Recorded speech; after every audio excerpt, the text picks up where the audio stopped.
시청자 여러분 안녕하십니까? 뉴스 속 날씨입니다. 우리 생활 수준이 향상되면서 안전하고 또 신선한 먹거리에 대한 관심, 그 어느 때보다도 높아지고 있습니다.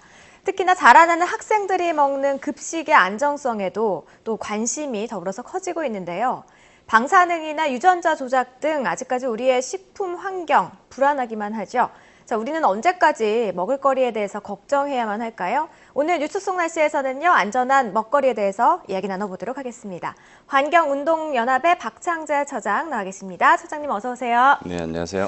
네, 처장님 제가 요즘에 TV 프로그램 중에 그 소비자들의 불만에 대해서 다루는 프로그램 있잖아요. 네. 그런 거를 보다 보면은 그 먹을거리를 주제로 다루는 것들이 굉장히 많더라고요. 근데 먹을 게 없더라고요. 그걸 보니까.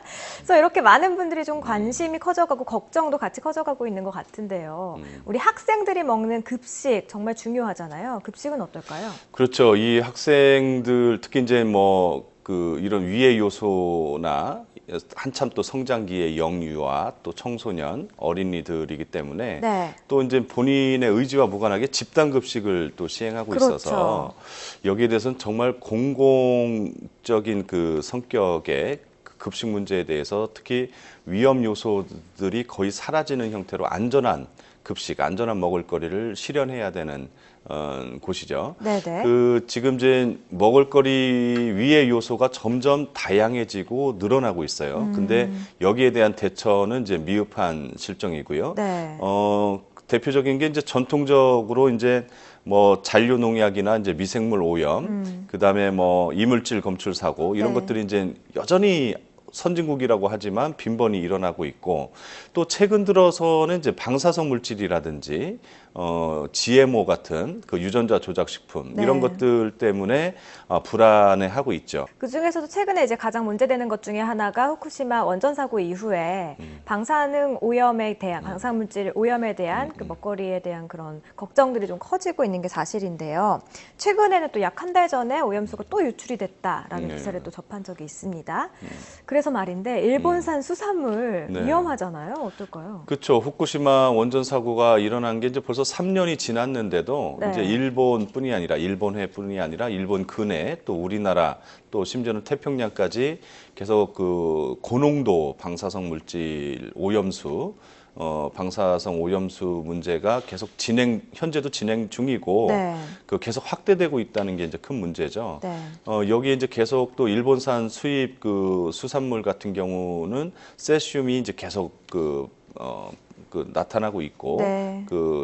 있음에도 불구하고 이 일본산 수입 그 수산물이 계속 또 수입이 되고 있고 그래서 이거에 대해서 여전히 그 심각한 수준인데도 불구하고 우리나라 현재 급식법이라든지 학교 급식과 관련한 여러 법률이 있고 조례가 있지만 방사성 물질에 대해서 사전에 예방을 하고 검사를 하고 이런 관리 체계를 강화하는 이런 조항이 없어요. 그래서 지금 일종의 무방비 상태라고 할 수 있죠. 특히나 그 정부에서는 기준치 이하라서 안전하다. 계속 지금 검사는 하고 있지만 그 기준치 이하라고 안전하진 않습니다. 방사성 그게 물질 몸에 같은 또 경우는 쌓이고 쌓이다 보면은 그렇죠. 크게 더 이제 나빠지는 영유아라든지 어린이들 같은 경우는 취약하고 네. 그것이 자기도 모르는 사이에 계속 그 내부에 그 피폭이 돼 있고 쌓이기 때문에 위험하다고 할 수 있죠. 심지어 지난해에는 학교 급식에 방사능에 오염된 그 반찬인가? 네네. 일본산 수산물이 공급됐다라는 사실도 확인이 됐다면서요? 네, 그렇습니다. 이런 세슘에 오염돼 있는 그 일본산 수산물이나 농수산물이 계속 수입되고 있고 네. 이것이 또 학교 급식에도 계속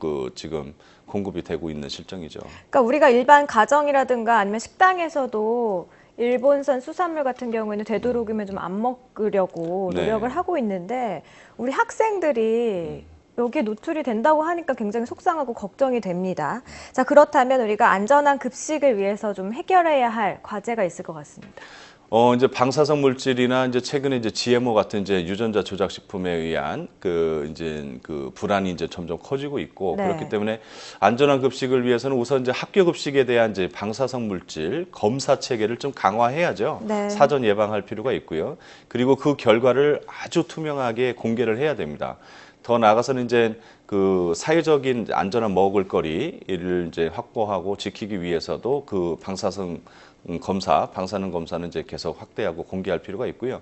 특히 GMO 수입 문제는 이제 가뜩이나 최근 들어서 계속 그 이슈가 되고 있는데 네. 그 한미 FTA라든지 이런 것들이 강화되면서 유전자 조작 식품의 유통이 또 수입 확대가 계속 이루어지고 있어요. 그래서 이런 식품에 대해서 GMO에 대한 그 완전 표시제 이런 것들을 강화해서 알고 미리 대처할 수 있도록 하는 게 필요할 것 같고요.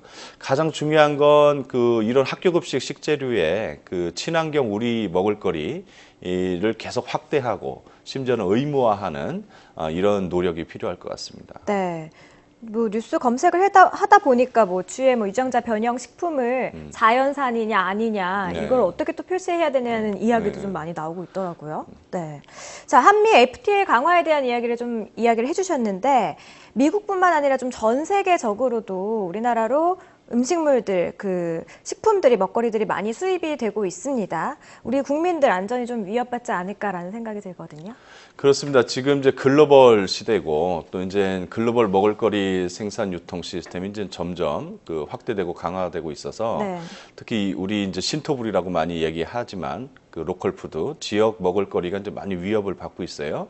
이런 초국적인 그 식품 기업에 대한 그 견제 그리고 비판의 목소리도 이제 많이 있고 있는데 사실은 이제 국가 간의 이런 무역 그리고 이제 가격 경쟁력 이런 것들을 놓고 봤을 때는 그 안전 기준은 더 무너질 수밖에 없습니다. 이 식품에 대한 안전 기준은 더 낮아질 수밖에 없고 네. 이런 초국적 그 식품 기업이나 대기업의 이익을 이제 대변하는 형태로 그 협약이 맺어지거나 그 거래나 무역이 이루어지기 때문에 이런 먹을거리 안전 위협을 더 크게 받고 있다고 할 수 있죠. 그렇기 때문에 이런 거에 대해서 오히려 무방비 상태. 그래서 최근에 뭐 자유무역 협정이 이제 10여 년 동안 계속 진행이 돼 오면서 또 이제 이런 게 더 느슨해지고 안전 기준이 무너진 것도 있지만 최근에 뭐 TPP라고 해서 환태평양 경제 동반자 협정 이런 것들이 이제 다자간 무역 협정이거든요. 네. 이런 걸로 인해서 안전성 기준이 특히 먹을거리에 대한 안전성 기준이 낮아지는 우려가